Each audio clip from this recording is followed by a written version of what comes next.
화상의 원조, 삼상의 기원 이렇게 제목을 달았는데 우리가 그 첫 시간 끝나고 나면은 남은 시간 짧게 한 30분에서 30분 가까이 중국 부자들 이야기를 하기로 했지 않습니까? 그래서 지난주에는 중국 8대 역사상 그 8대 부자를 얘기를 했습니다. 중국의 네티즌들이 뽑은 8명의 갑부들 이야기를 했었고 그 가운데는 이제 상인들보다는 정치가들도 많았기 때문에 재미로 뽑아본 것이고 오늘부터는 사마천 사기에 주로 나오는 부자들 이야기를 해보도록 하겠는데 그 첫 번째 시간으로 중국의 경제력이 조만간 미국을 이제 앞지를 걸로 보입니다. GDP가 뭐 세계 2위로 올라선 지는 꽤 됐고요. GDP가 세계 1위로 올라서는 건 이제 시간 문제로 보입니다. 되게 빠르면은 한 10여 년 정도면은 미국을 초월하지 않을까라고 하는 그런 견해부터 시작해서 적어도 20년 정도 전후면은 모든 방면에서 미국을 앞지를 것이다 라고 하는 그런 예상치까지 다양한 예상치가 나오고 있는데 어느 쪽이든지 간에 시간의 차이만 있을 뿐이지 미국을 앞지를 것이다 라고 하는 데는 뭐 이견이 없어 보입니다. 그래서 중국의 경제력을 뒷받침하는데 가장 큰 요인 가운데 하나가 중국 상인들이죠. 그게 이제 화교 상인들이고 여기 영광도 보면은 영광이 한참 그 인구가 많았을 때 60년대에 인구가 20만 명을 넘어선 적이 있습니다. 실제로 통계로 24만 명까지 제가 간 걸로 알고 있거든요. 그것도 무려 60년대입니다. 지금으로 보면 한 100만쯤 되는 인구를 가지고 있었어요. 그 여기 읍내에 극장도 있었고요. 그죠? 그 세대들 아니신가? 화교 학교도 있었어요. 예, 네, 화교 학교도 있었어요. 그러니까 그 가끔 와서 제가 느끼는 거지만 저보다 영광을 더 모르시는 분들이 많더라고요.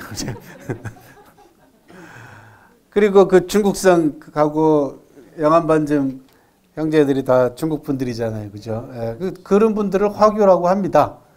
그리고 그 화교 가운데에서 상업에 종사하는 분들 대부분 다 상업에 종사하죠. 그죠? 그래서 그 사람들을 뭐라고 부르냐면 화상이라고 부릅니다. 화교 상인이다 라는 뜻이죠. 그리고 삼상의 기원, 이게 상자가 들어가는 세 단어가 있습니다. 첫 번째 상인, 그 다음 상업, 상품, 요거를 삼상이라고 해요. 그죠? 왜 상자를 썼을까? 그죠? 예, 그게 왜 상인 얘기할 때 그 상자를 썼을까? 그게 뭐 장사하고 무슨 관계가 있는가? 근데 그게 아닙니다. 그래서 오늘은 화교 상인들의 시조, 그 다음에 삼상의 기원 문제에 관한 이야기부터 먼저 풀고 넘어가도록 하겠습니다. 전 세계에 세계 3대 상인 하면은 사람마다 조금씩 다르긴 합니다만 유대 상인하고 화교 상인은 반드시 들어갑니다. 100% 다 들어갑니다. 베니스 상인을 꼽기도 하고 아라비아 상인을 꼽기도 합니다. 최근 들어와가지고는 인도 상인들을 거론을 합니다. 이번에 그 대통령이 이제 인도 방문을, 국빈 방문을 했지 않습니까? 인도 인구가 13억이에요. 중국 인구가 14억이고, 그리고 중국은 그 산하 제한 정책 때문에 인구가 어느 선상에서 이제 정지될 걸로 한 16억에서 17억 정도 되면은 정지될 걸로 보입니다. 근데 이 인도는 그거 안 하거든요. 그래서 이 인구 면에 있어서는 중국을 따라잡는 것도 이제 시간 문제다라는 겁니다. 그리고 인도가 전 세계 소비율 3위에 해당됩니다. 그러니까 상품 구매 시장으로는 전 세계 3위입니다. 그래서 신남방 정책에 따라서 우리나라의 외교 경제 다원화 정책에 따라서 인도 시장을 공략하는 게 굉장히 중요합니다.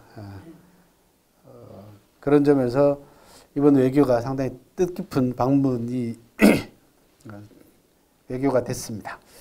인도 상인들이 지금 현재 전 세계에 주목을 받고 있습니다. 그 가운데서 유대 상인들이 전 세계 부의 50%를 차지하고 있다라고 하는 그런 비공식 통계까지 나올 만큼 유대인들의 경제 력이라는 것은 어마어마하죠. 미국을 실질적으로 움직이는 큰 손들은 다 유대인들이죠. 그렇죠? 지금 보고 계시는 주커버그부터 시작해가지고 내노라는 미국의 유명한 상인들과 정치가들 이런 사람들이 유대인 출신들이 많습니다. 약 1,500만 명 정도로 추정을 하고 있습니다.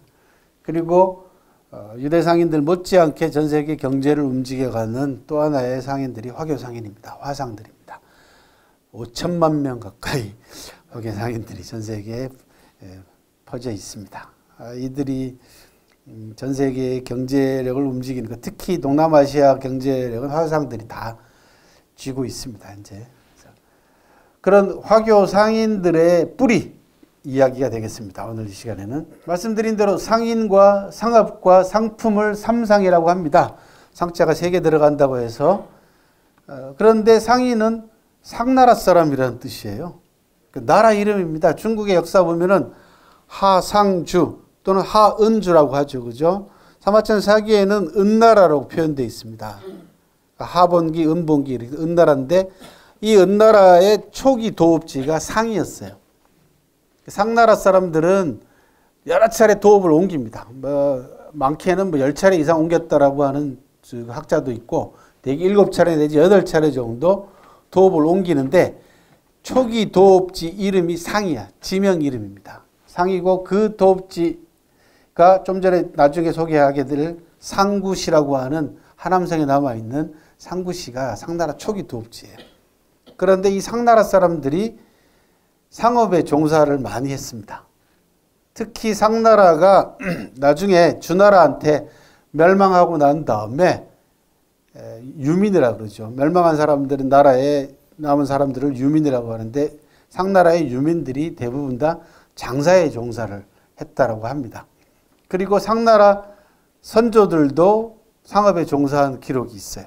그래서 상인하면은 상나라 사람들이 주로 직업으로 선택을 했기 때문에 상인이라고 하는 단어가 파생되었고 상나라 사람들이 직업이 상업이 됐고 상나라 사람들이 만든 물건을 상품이죠. 잘못된 내용이죠. 상품이라고 합니다.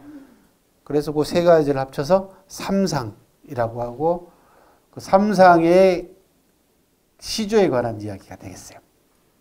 화교 상인들을 화상이라고 하고 좀 전에 설명드린 대로 상나라하고 은나라는 같은 뿌리인데 도읍지 이름을 따가지고 그러니까 은은 제일 마지막 도읍지 이름이 은이에요.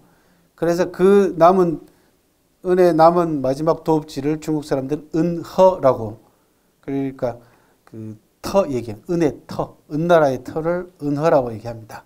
하남성 안양시에 은어가 남아있고 세계문화유산으로 지정이 돼 있어요. 그 은나라의 가장 대표적인 그 상징하는 것이 뭐냐면 각골문이에요. 은나라 사람들이 점을 많이 쳤습니다. 오늘날로 보면 이제 미신의 나라였고 옛날에는 저게 일상적으로 은나라의 풍속이었어요. 뭐든지 점을 치는 겁니다.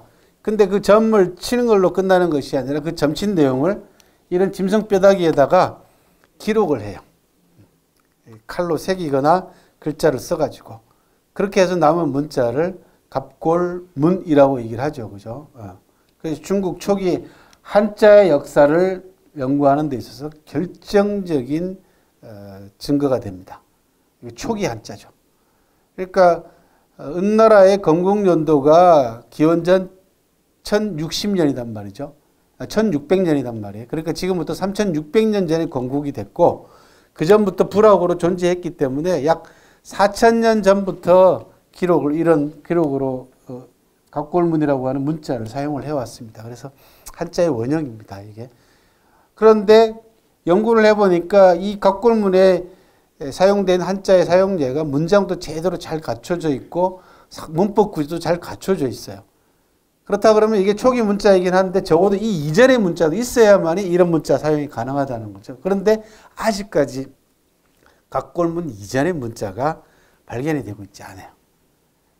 적어도 제가 볼 때는 5000년에서 6000년 정도의 문자 사용 역사를 중국이 가지고 있지 않을까라는 생각이 듭니다. 갑골문 역사만 해도 한 4000년 정도를 가지고 있으니까. 그런데 문장 구조가 상당한 그 문법을 갖추고 있는 문장 구조를 사용하고 있다는 얘기죠. 글자 수도 상당히 많고 그러면은 적어도 이 이전의 형태의 문자가 있었을 것이다. 한자의 원형이죠. 그걸 찾아 나가는 게 중국 학자들의 가장 현재 과제 가운데 하나고 신석기 토기 같은 데에서 이제 부호 비슷하게 생긴 또 초기 상형 문자 형태들의 그 문자들이 발견이 되고 있긴 합니다만은 문장 형태로는 아직까지 나오질 않아서 좀 더 시간이 필요하지 않을까. 뭐 시간 문제, 발굴되는 건 시간 문제가 아닐까 싶어요.